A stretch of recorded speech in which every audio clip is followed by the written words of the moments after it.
Whoa, you weren't supposed to do that until the helmsman was ready. Oh, are you ready? Okay.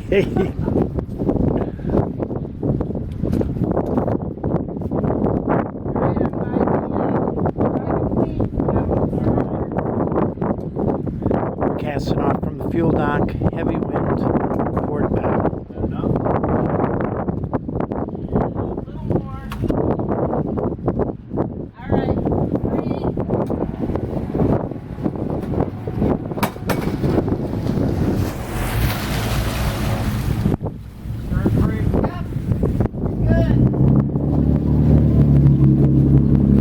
Well, that's a short video. It didn't take us long to cast off. We're at Riviera Dunes, Palmetto, Bradenton, Florida, doing docking practice. Selene 43 with about a 15-knot steady wind, gusting 20-25. And we're not having any problems.